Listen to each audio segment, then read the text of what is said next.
नमस्कार प्रेक्षकांनो, तुमचं सर्वांचं मनपूर्वक स्वागत आहे. ठरलं तर मगचा आजचा रिव्ह्यू ऐकत आहात, म्हणजेच 18 जानेवारीचा रिव्ह्यू. चला मग सुरुवात करूया आजच्या भागाला. सर्वात आधी सायली आणि अस्मिता बागेत गप्पा मारत असतात. थोड्याच दिवसात तुम्हाला बाळपण होईल, तर आपण त्या आठवणीमध्ये एक झाड लावूया, पारिजातकाचं झाड. म्हणजे कसं, बाळपण मोठं होईल आणि ते झाड पण मोठं होईल. पण अस्मिता थोडी नाराज असते. अस्मिता म्हणते, अगं सायली, पण हे सगळं सचिनने करायला हवं होतं ना. तेव्हा सायली म्हणते, नका विचार करू तुम्ही जास्त. म्हणजे आपण जर आता या निमित्ताने एक झाड लावलं तर बाळाला सांगता येईल ना आपल्याला की तुझ्या जन्माच्या वेळेला झाड लावलं होतं. तर अस्मिता पण खुश होते. त्यानंतर सायली लगेच खड्डा करते झाड लावण्यासाठी. खड्डा करून झाल्यानंतर त्यामध्ये पारिजातकाचं झाड पण लावते आणि हे सगळं कल्पना काकू लांबून बघत असतात. त्यांना पण छान वाटतं की या निमित्ताने तरी अस्मिता थोडी रमते. त्यानंतर कल्पना काकू हे सगळं पूर्ण आजीला सांगण्यासाठी घरात जातात. तर झाड लावून झाल्यानंतर अस्मिता पाणी घालण्याचं काम करते. दुसरीकडे बघायला मिळतं की सचिन साक्षीकडे आलेला असतो. साक्षी टेन्शनमध्ये असते. तेव्हा सचिन मनातच विचार करतो, अशी काय ही मुलगी, एवढं काही घडून गेलं तरीही मला शब्दाने सुद्धा सांगत नाही. तेव्हा सचिन स्वतः विचारतो साक्षीला, काही झालं आहे का सॅम? तेव्हा साक्षी काही नाही म्हणून बोलते. तितक्यात तिला अनोन नंबरवरून मेसेज येतो की महिपतला सोडायचं असेल तर मला या पत्त्यावर येऊन भेट. तो मेसेज बघून ती खूप घाबरते. तो मेसेज बघितल्यानंतर खाता खाता तिला ठसका लागतो. तर सचिन तिला सावरतो. तर दुसरीकडे बघायला मिळतं की पूर्णा आजी आणि कल्पना काकू गप्पा मारत बसतात. कल्पना काकू सांगत असतात की दोघींनी मिळून झाड लावले. तितक्यात सायली आणि अस्मिता तिथे येतात. तर सायली दोघींना सांगत असते की आम्ही दोघींनी मिळून पारिजातकाचं झाड लावले. याबद्दल तुम्हाला सांगतेच मी, पण आधी मी अस्मिता ताईंना त्यांच्या रूममध्ये सोडून येते, कारण त्या खूप दमल्या आहे. नंतर त्या दोघीही तिथून निघून जातात. तर कल्पना काकू पूर्ण आजीला सांगत असतात, सायली किती करते सगळ्यांसाठी, या घरासाठी. आणि आता संक्रांत येते, तेव्हा अर्जुन सायलीसाठी आपण संक्रांत साजरी केली पाहिजे. पण मग कशी करायची, कारण सुमन पण नाही भेटलेली अजून. पण असे सण साजरे केले तर थोडं आनंदाचं वातावरण होतं घरामध्ये. पूर्णाजी म्हणतात, अगं सुमन तर सापडेलच ना, पण मग अर्जुन सायलीची संक्रांत आपण साजरी केली पाहिजे. घरातल्या घरात का होईना छोटासा प्रोग्राम करूया आपण. तेव्हा कल्पना काकूंना पण पूर्ण आजीचं म्हणणं पडतं. कल्पना काकूंना पण थोडं चुकल्यासारखं वाटतं की इतके दिवस मी सायलीला व्यवस्थित ओळखू शकली नाही, खूप चुकीचं वागली, तिच्याशी बोलत पण नव्हती ना. आता काहीतरी केलं पाहिजे तिच्यासाठी असं वाटतंय. तेव्हा पूर्ण आजी पण म्हणता, हो ना, माझा पण हट्ट होता की तन्वीच या घरची सून झाली पाहिजे, पण सायलीच अगदी परफेक्ट आहे आपल्या घरासाठी सून म्हणून. आता पटतंय.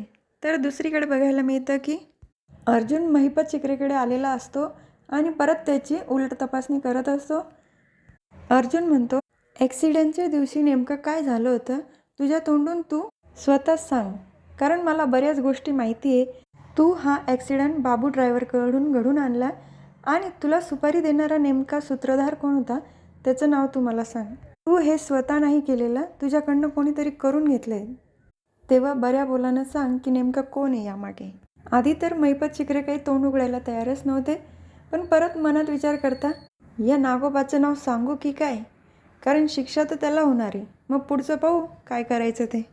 परत अर्जुन म्हणतो, तू बाबू ड्रायव्हरला सुपारी दिली होती आणि त्याच ट्रकमध्ये बाजूच्या सीटवर तू पण बसलेला होता, तुला खात्री करून घ्यायची होती बरोबर.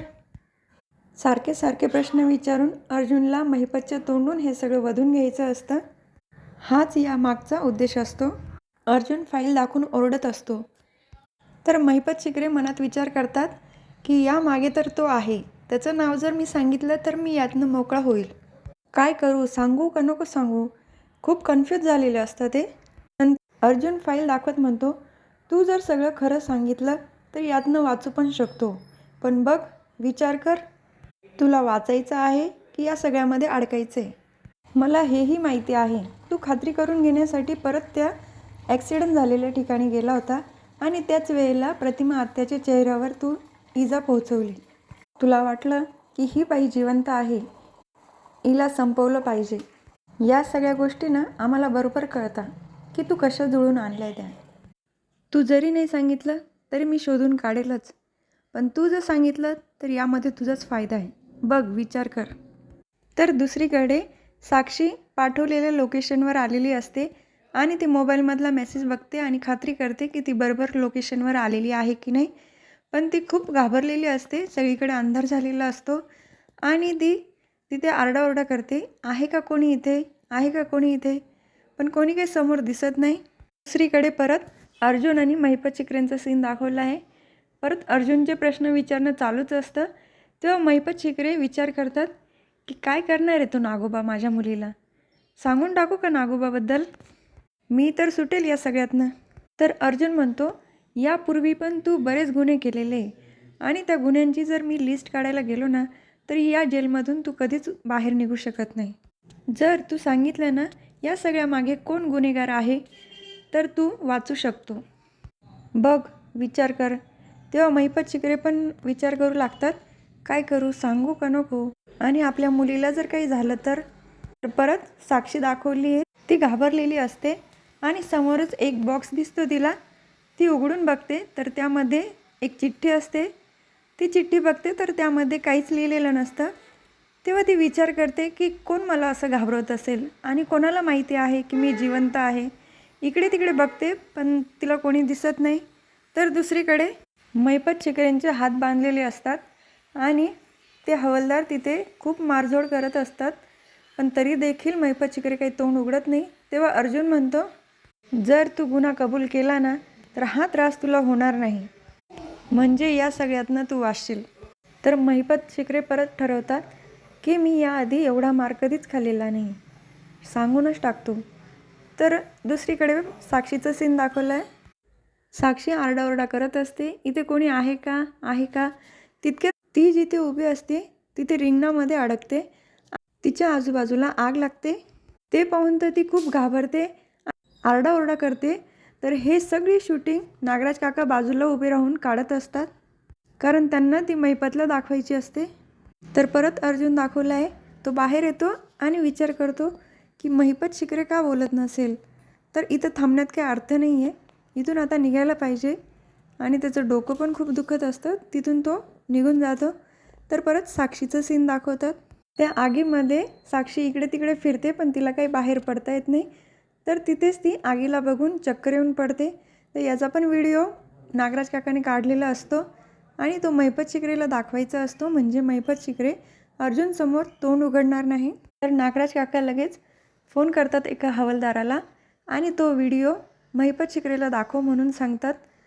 तर इकडे महिपत शिकरे विचारच करत असतात की मी सगळं सांगून टाकू का, नागोबाचं नाव सांगतो, काय करणार तो नागोबा, माझ्या मुलीला काय त्रास देणार आहे. तर परत तितक्या तिथे हवालदार येतो आणि तो पाणी देतो. तेव्हा महिपत शिकरे काही पाणी घेत नाही. नंतर तो व्हिडिओ दाखवतो. तर ते बघून महिपत शिकरे खूप टेन्शनमध्ये येतात आणि ते ठरवतात की आता काही जरी झालं, मी फासावर जरी चढलो तरी मी नागोबाचं नाव नाही सांगू शकत. तर परत नागराज काका दाखवले जातात. तर तिथे लगेच प्रिया पण येते आणि ते दोघंही बोलतात, काय प्लॅन बनवला आपण, आता काही जरी झालं तर महिपत काही तोंड उघडत नाही आपल्याबद्दल. तर परत दुसरीकडे अर्जुन येऊन बघतो महिपत शिकरेंकडे, काही सांगितलं तर सांगितलं बा असं. पण मग आता महिपत शिकरेने ठरवलेलं असतं काहीही बोलायचं नाही. अर्जुन विचारतो, बोलणार आहेस की नाही, तुला अजून तुडवायला लावू.